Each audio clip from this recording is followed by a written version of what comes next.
All day. Hello and good morning to the internet. Welcome to another show, what we like to call as the morning after the Euros. And yeah, on the day when the semi-finals tickets were booked, I couldn't help but notice that 3 out of the 4 teams played all their group games in their home country. Can you name it? Can you name them? Anshuman, go for it. Your moment of glory before you start ranting Well, about the English, which I quite enjoy. well, England played a lot of their games at home. Italy played all their games at home. Spain played quite a bit of their games at home. Denmark also played a couple of games in Copenhagen. So who didn't play at home? Yeah, no, actually, Spain, England, and Italy played all their group matches at home. Hmm. Denmark played 2, but they still had to go to Hmm. St. Petersburg to knock out Russia. So that's Yeah. where, yeah. So speak of home advantage. And, but yeah, and another thing that I noticed is like there's a thing that I can admire about Gareth Southgate. He's quietly going about his business, using his pieces like in a Hmm. chessboard. Hmm. They're using the right player for the right game. As you saw, like in the Hmm. first game, they didn't use the left back at all. Then Yeah.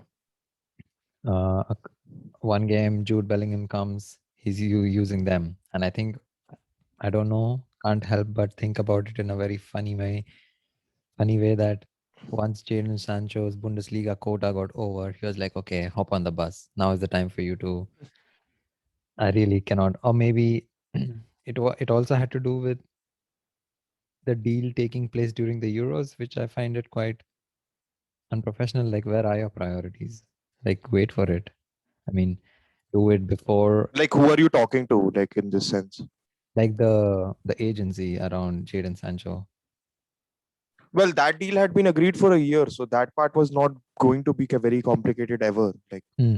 No, the deal if was between the clubs. So, yeah, if it was ever thing that Gareth Southgate was like, yeah, okay, until it's not completed, then you will not be part of the matchday squad. So maybe that was thinking around. okay, something, yeah, that could be, but I don't know. It doesn't seem like it was a big because like I read about the transfer and everything, and the way it's been described is that like it had to happen. There was no like No, it was going to Dortmund were happen, very but much, the timing. yeah, yeah, exactly. Like, but if it's like quite clearly conveyed, like how Jadon Sancho handled himself at the end of the Bundesliga season and everything, and well, like the progress was already being made for a while, so I don't think it would have really affected Jaden because he knew he was getting that transfer, and it's not like the transfer rumor and the transfer mill keeps taking place regardless of tournaments. Like this was happening during the World Cup also,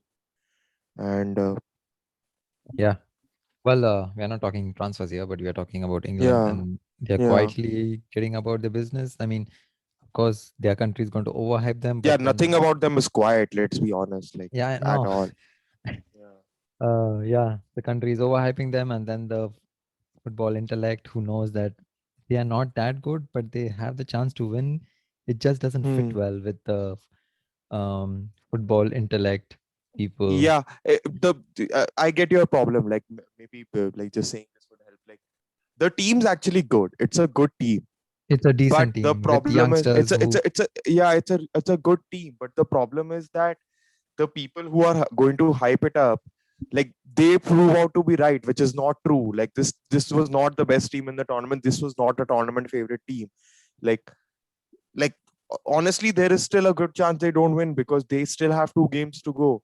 yeah. But the thing is that it's a well managed team, and it's using a lot of its pieces. Like that's generally not a But trend you in know what? tournament football, right? Yeah. No, I'm saying like they should be getting as much attention as this Danish team gets because Yeah. man for man, maybe you could say we watch. I'm not even going to say Hmm. man for man, they're the better team. No, because I don't watch the Danish players week in and week out.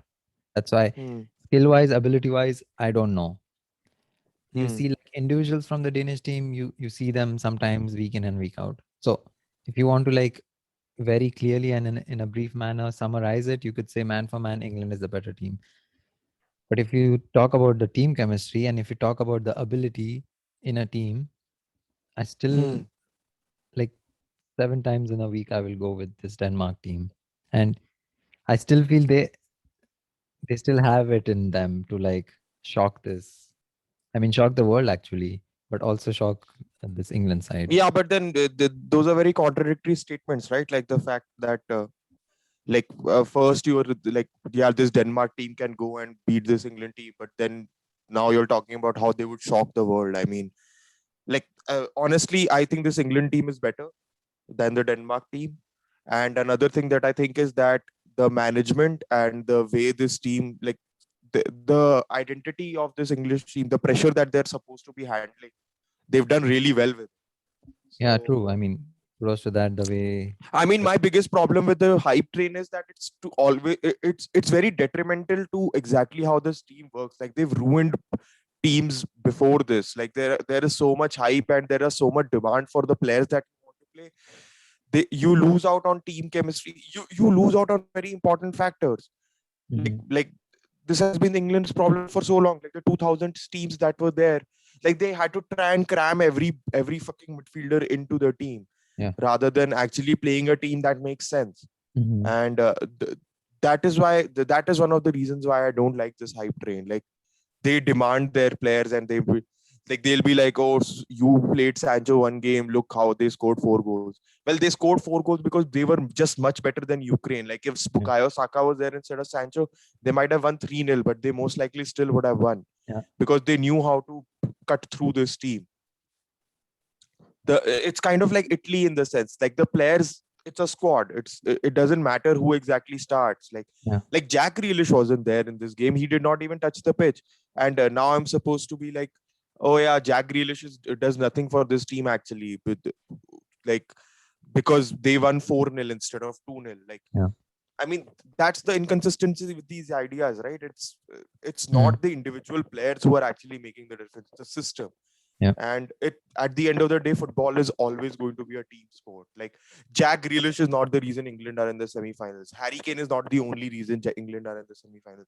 It's because the right player has been picked for the right moment. Yeah. In order to execute the right strategy. And that's why what you need this to. tournament That's is why about. you need to praise the coach, no? Gareth Southgate. Like Exactly. And they've not conceded. My, what a shocker! Yeah.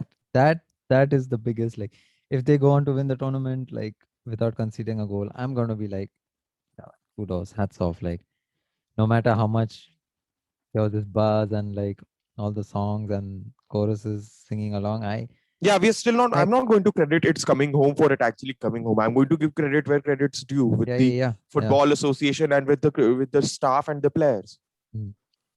Yeah. Rio Ferdinand is not getting any of the credit.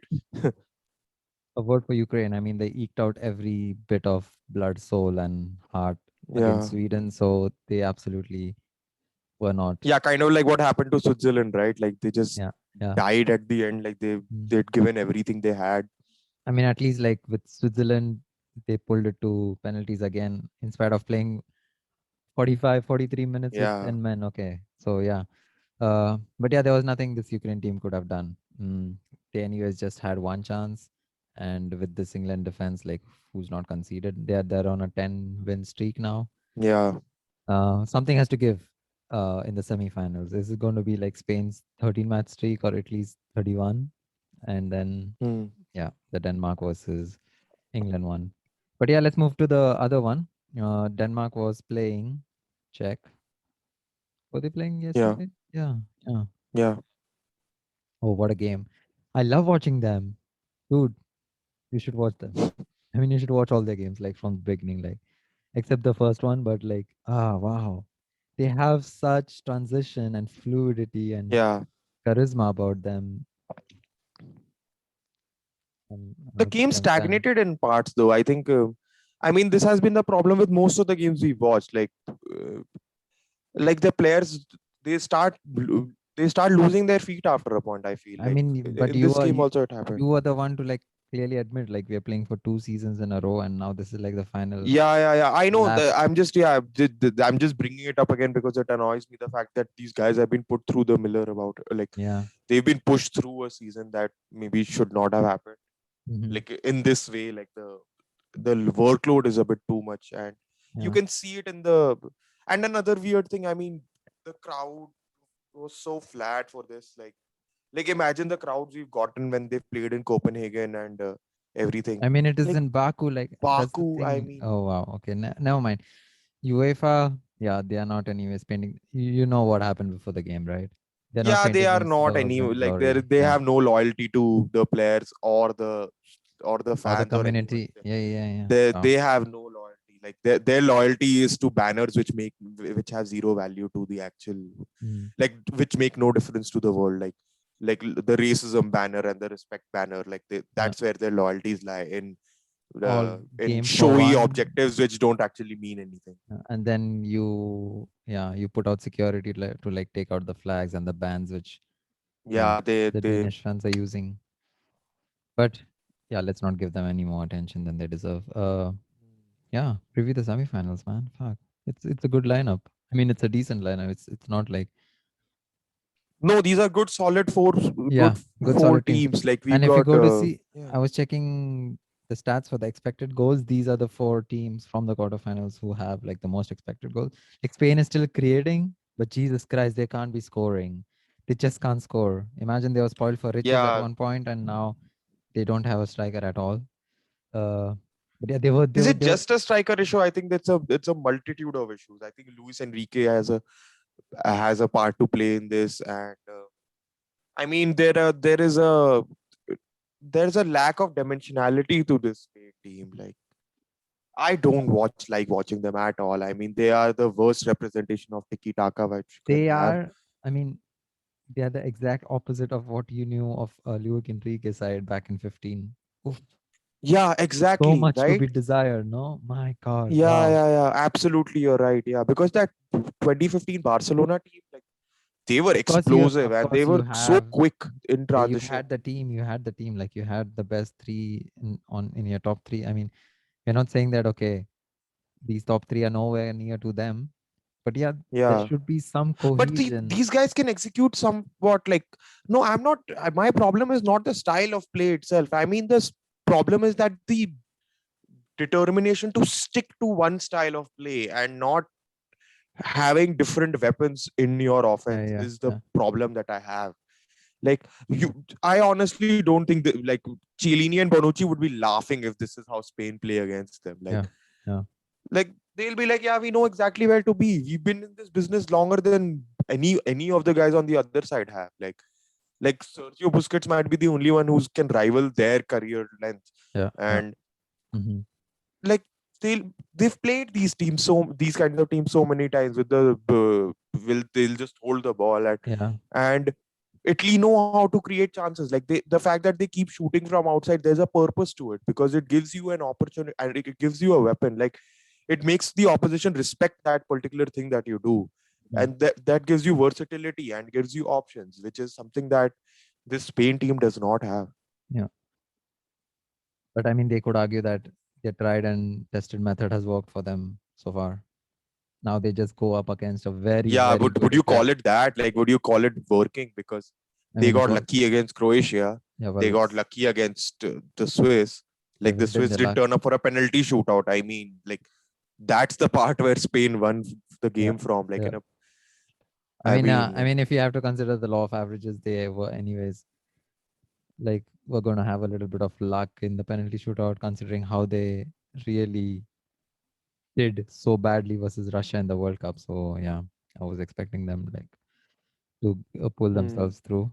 But again, I don't get the fact that the winners don't take the penalties at all with the Barcelona plays, but they don't have much anyways this time. Yeah, Hmm. but yeah, let's. Who's I really can't call it. I really can't call it. I mean, beginning of the tournament, I said like Spain are my dark horses, but now they are coming up against a very resilient Italian side, which of Hmm. course we did not give any chance at the beginning just because we saw their past record of being unbeaten, and now, wow. They Yeah, I really thought like build this. this Italy side has proved us wrong. Let's Yeah. let's just be honest. Mm. They have Yeah. like I we were skeptical of them from the beginning a bit. Like I wasn't as skeptical of them as I was of Spain or Mm. England, Yeah. but yeah, I was skeptical, and they've just like the defense held up. Like the fact that they were able to hold Romelu Lukaku at bay, Oh my God. they weren't threatened by him. Yeah. I think Consider. that Yeah. is yeah. If they can hold Lukaku, then I mean, who are they going to hold for Spain anyways when there's nobody actually to Yeah. hold on to? What if they try and hold Morata too much and he actually scores? Like that's the problem. Like Yeah. I Yeah. mean Yeah. I mean And yeah, like I am Italy all the way in this one. Like mm, I am pretty sure they're going to win this one and they would be deserved winners because yeah, I'm they still just played a better brand of football compared to the Spanish team. I am not on board with the Spain stodgy train. tiki taka. Like you have to execute it in a particular manner that it's effective. It's Yeah. the Spain game is not effective. I don't like it. And yeah, let's move to the second game. I'm really looking forward to this one. Like, but I don't know how Yeah. much of how much of Denmark you watched. Oh my! Every time I watch them, Yeah. yeah, I tear up. Like, oh, the transition, the flow, trying to play on the counter sometimes, keeping the ball. They're ambitious with their passing also. That's something that I really Yes, enjoy. Like a yeah, team with ambitious y- passing. Like they're just bringing the they'll right go for spirit. it. Like they spot a hole, they try and go for it. Like that, This I like exact, that. And every player on the pitch has the confidence to do that. Like Andres Christensen can do that, and yeah. so can your Damsgaard is playing on the left wing. He can do that. Like Mm. the players are very. There is a like kind of we discussed this during Denmark Wales, right? Like there is a team spirit and a kinship to this team. So Yeah, yeah, yeah. you'll always enjoy it. I mean, and they're like really opposite to England. Like England are like building towards it, and Hmm. almost like their first half, like nothing happens most of the games.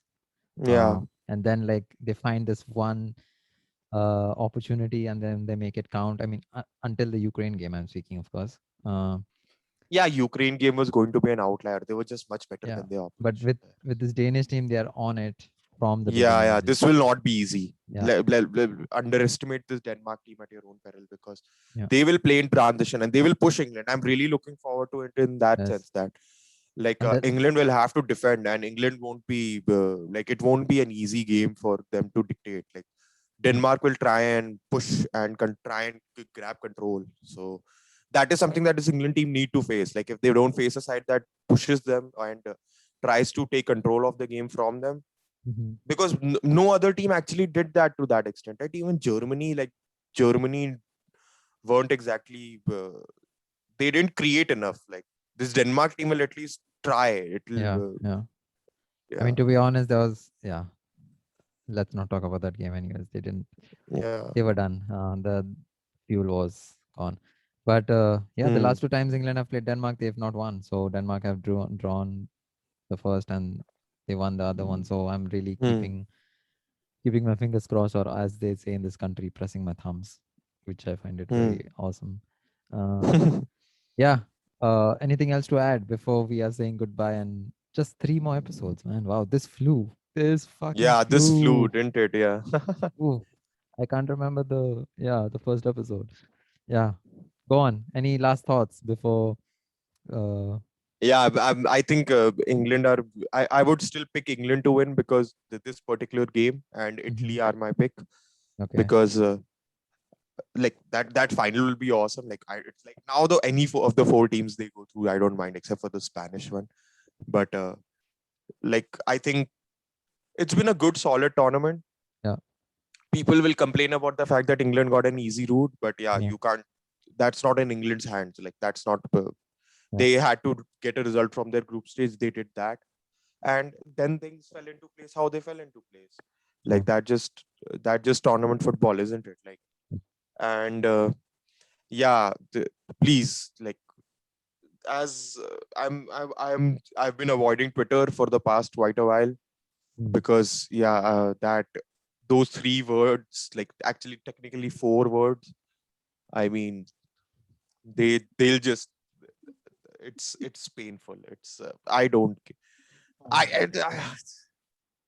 this England thing. I don't like this Mm. hype brain. We've talked about this. I don't have Two anything teams else can, to add. 3 teams can stop them. 3 teams can stop them. One in the semifinals and either Just one of the two in the like finals. Oh.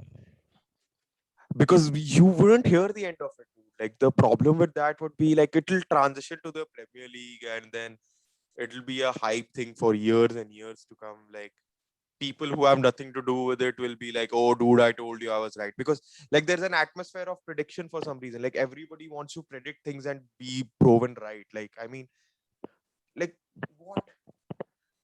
Like you're not a genius if you just throw away a prediction. Like Yeah. I predicting England are going to win this semi-final 2-1. And if it turns out to be right, I'm like, oh, I told you it's going to be 2-1. Yeah. I'm like, I could throw out 10 predictions in 10 different directions that way. Like Yeah. One would that come means true for nothing. sure. Yeah. Yeah. One has to Yeah, come like true. what objective does it give? Like, does it make you feel better about yourself? Like, what does it do? Yeah. Like, why do you have to keep predicting in this way?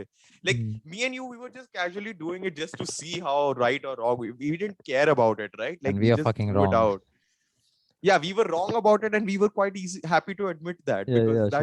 Sure. that's a positive in my opinion when Yeah. your prediction is wrong, because the game doesn't turn out the way you can, and The then way you're you excited wanted to, about where actually you watching expected. it. Yeah. True. Yeah, Yeah. Yeah. like you enjoy how the game goes down. Like honestly, the predictions don't keep me up at night ever. Like I don't like predicting anyways. Like I made it quite clear on the show also. Mhm. And like that idea is so stupid to me. Like it proves that you understand football if you get a prediction right. I mean, that's the most wrong you can be about football or any sport for that matter. Yeah. Like Mhm. I don't know, honestly. I don't know. I Okay. don't like that. I Yeah. just don't like predictions. That's all. Well, at least one between the two of us, we'll have at least one prediction, right? Because I'm going for the other 2 teams that you are not going for. Yeah. So Yeah. worst scenario, you get one right, I get one right. The Yeah. best scenario, both of us get both right. Yeah. On that note, we are going to see each other in a couple of days' time. My God, I hate these gaps. But I Yeah. guess that's the way international football tournaments roll. Yeah. On that note, check out Anshuman's report, by the way, on Premier League Report.